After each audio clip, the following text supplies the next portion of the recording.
لڑکے کی غلطی ہے یا پھر لڑکی کی؟ لڑکے نے تصویر مانگی، آپ نے دے دی۔ لڑکے نے نمبر مانگا، آپ نے دے دیا۔ لڑکے نے ویڈیو کال کا کہا، آپ نے کر لی۔ لڑکے نے دوپٹہ ہٹانے کا کہا، آپ نے ہٹا دیا۔ لڑکے نے کچھ دیکھنے کی خواہش کی، آپ نے پورا کر دی۔ لڑکے نے ملنے کا کہا، آپ ماں باپ کو دھوکہ دے کر عاشق سے ملنے پہنچ گئی۔ لڑکے نے باغ میں بیٹھ کر آپ کی تعریف کرتے ہوئے آپ کو سرسبز باغ دکھائے، آپ نے دیکھ لیے۔ پھر جوس کارنر پر جوس پیتے وقت لڑکے نے ہاتھ لگایا، اشارے کیے، مگر کوئی بات نہیں، اب جدید دور ہے، یہ سب تو چلتا ہی ہے۔ پھر لڑکے نے ہوٹل میں کمرہ لینے کی بات کی، آپ نے شرماتے ہوئے انکار کر دیا کہ شادی سے پہلے یہ سب اچھا تو نہیں لگتا۔ پھر 2-3 بار کہنے پر آپ تیار ہو گئی ہوٹل کے کمرے میں جانے کے لیے۔ آپ دونوں نے مل کر خوب انجوائے کیا۔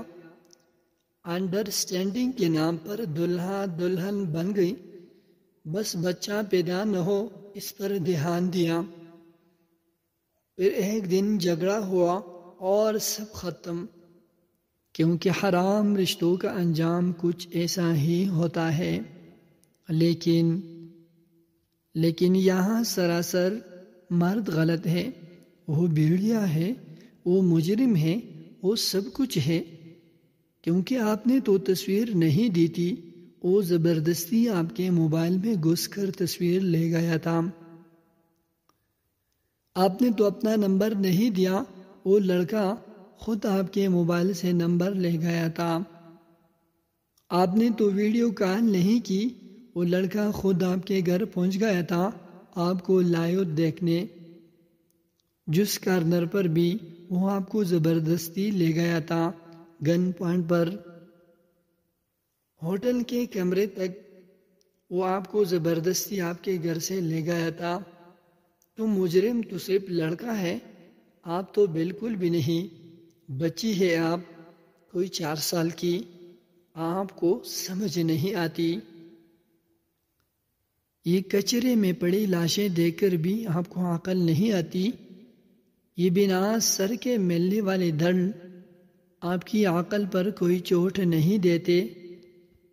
یہ سوشل میڈیا پر آنے دن زیارتی کے بڑھتے ہوئے کیسز آپ کو کچھ نہیں بتاتے۔ جس کارنر پر جانا، اپنے برہنہ تصاویر کسی غیر مرد کو دے دینا، آپ کو نہیں پتا تھا کہ ایک ہوٹل کے کمرے میں یا 4 دیواری میں جسموں کی پیاس بجھائی جاتی ہے، برہنہ ہو کر شرم کے چیتڑے بکیرے جاتے ہیں۔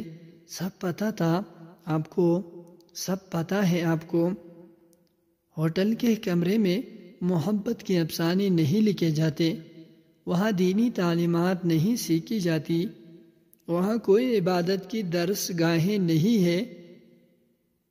پھر شکوہ 4 لڑکوں نے گروپ ریپ کر دیا۔ اپنے حفاظت خود کیجیے اور ایسے اسباب سے دور رہیے جو لڑکی کو اس انجام تک پہنچاتے ہیں۔